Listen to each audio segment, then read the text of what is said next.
Me chamo Everton Moraes e aqui é o canal Segredos da Repintura Automotiva. Hoje nós vamos falar de um tema bem interessante e muito falado nas oficinas, né? Que é peças paralelas versus peças originais. E a gente vai abordar alguns temas mais na questão da ética, né? Na questão também o porquê dessa diferença de preço, né? De uma peça original para uma peça paralela. Tem pontos aí que às vezes a gente não aborda, não repassa para o cliente e não consegue passar valor para ele, passa apenas preço. Importante a gente ter esse conhecimento, né? E abordar sim essa informação, porque para ele, por mais que ele não tenha entendimento, mas informação nunca é demais, né? Uma dúvida muito frequente, né? O porquê a diferença de preço, tanta diferença de preço de uma peça para outra, né?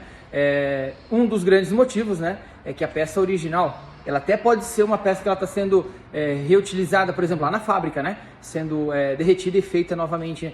Ali são alguns aspectos, né? Se você usa um aditivo, né, as empresas, as fábricas, né, os fabricantes de peças originais, eles usam aditivo para aquela peça voltar a ter a mesma estrutura da peça original, né? Então, ali o molde também é original, né? Isso peças originais. Peças paralelas, por exemplo, uma marca DTS, né? Ela pode estar utilizando, né, reciclando 8 vezes o mesmo plástico, então 8 processos de reciclagem, né? Aí você não vai ter essa qualidade, porque o molde muitas vezes não é original, porque o molde original ele custa milhões, né? E também não é utilizado aditivos, né, para restabelecer aquela estrutura do plástico. Por isso você vai, por exemplo, um Volkswagen Up, que a gente tem alguns vídeos aí, né, do nosso canal, custando R$ 1.500 na fábrica da Volkswagen, né?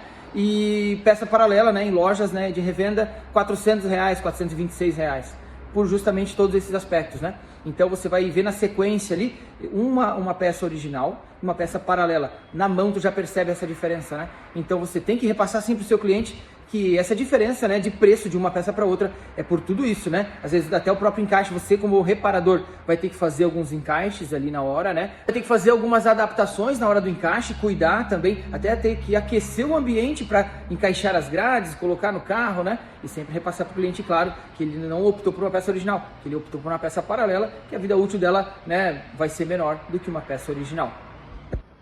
Ó, aqui a gente tem uma peça original, tá? Que foi trocado por quê? Porque ela quebrou bem aqui, ó, bem onde faz o engate lá no suporte de cobertura, onde faz o reforço, então não tem como recuperar um canto desse. Até tem como, mas não posso dar garantia para o cliente, né? E essa peça aqui é a peça que foi comprada, uma peça paralela. O cliente optou pela peça paralela. E olha só que incrível. Ela já vem com um reforço aqui, ó, porque senão ela se desmolda toda, né? Então até lá dentro da loja, né, ela vai acabar se desmoldando e tu não consegue mais encaixar nunca mais essas grades aqui. Essa aqui não precisa de reforço, olha como ela é bem mais resistente, ó, fazendo força aqui, ó. E aqui mesmo com o reforço, olha como ela entortou a peça, né? Então é muito mais mole, né?